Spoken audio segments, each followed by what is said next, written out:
Oh, malapit na naman pala yung alumni homecoming natin. Pupunta ba kayo? Tapos meron pa palang fundraising kasi meron project yung mga officers ng Alumni Association natin. Madalas itong mga tanungan ng ating mga alumni, lalo na yung mga profesional na marami ng karanasan, lalo na ilang taon after nilang graduate, kasi malapit na naman yung cycle ng alumni homecoming sa kanilang mga universities. Depende pa yan sa kanilang mga college associations. Pero gaano nga ba kahalaga talaga ang pagsali o pag-participate o pag-attend sa alumni homecoming o kaya pagiging active sa mga alumni engagements? Tandaan natin, magmula nung graduate tayo, nagkaroon ang bawat isa sa atin ng kani-kanyang mga buhay. Yung iba naghanap ng trabaho, yung iba bumuo ng pamilya.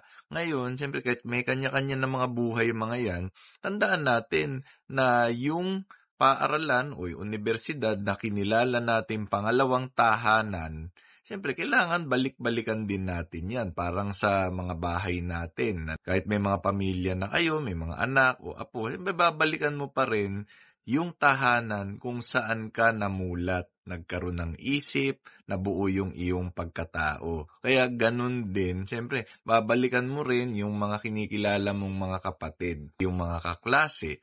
Kasama na dyan yung iyong mga dating guro at propesor na gumabay sa atin, no, na nagturo sa atin at malaking bagay na nakakontribute sa kung sino man tayo ngayon. Kailangan ba talaga ganun kalalaki ang bigayan? Halimbawa, yung ambagan. Siyempre, depende yan sa batch ninyo kung magkano ang kayang ibigay ng bawat isa. Siyempre, hindi naman pwedeng pilitin yung isa na, ito ang patakan natin. O kung ilang libo yan. Kasi yung iba naman, siyempre sila yung nakakaangat.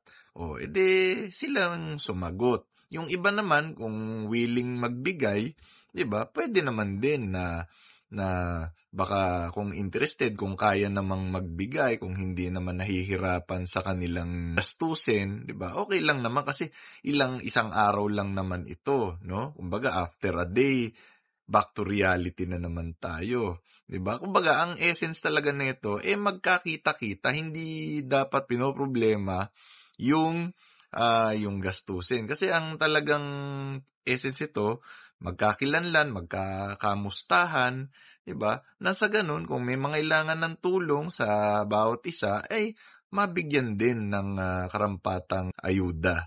Ngayon naman, pagdating sa alumni engagements, mahalaga din na kung may mga proyekto ang ating universidad o yung tinatawag nating alma mater, maganda na tumulong din tayo kung meron tayong maido-donate kahit magkano lang, 'di ba? Hindi naman again kailangan na sobrang laki. Ang mahalaga, 'di ba, kung kaya naman nating ibigay, hindi mabigat sa ating bulsa, siyempre alalahanin natin, 'di ba? Kung eskwelahan na humubog sa atin. Dito naman malaki ang role na gagampanan ng Alumni Relations o Alumni Affairs Office ng isang universidad para hikayatin ang mga alumni nito, yung mga graduates, na bumalik sa kanilang paaralan o universidad para suportahan ang mga initiatives nito at makatulong din sa kani-kanilang mga komunidad.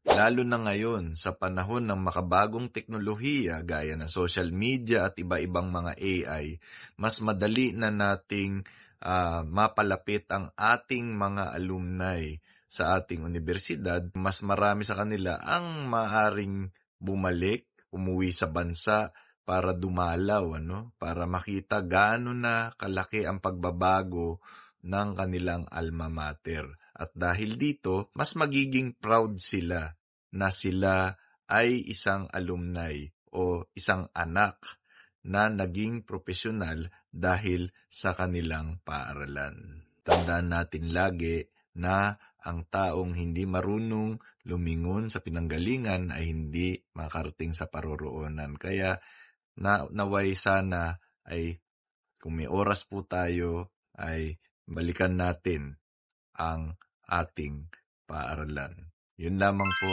Maraming salamat.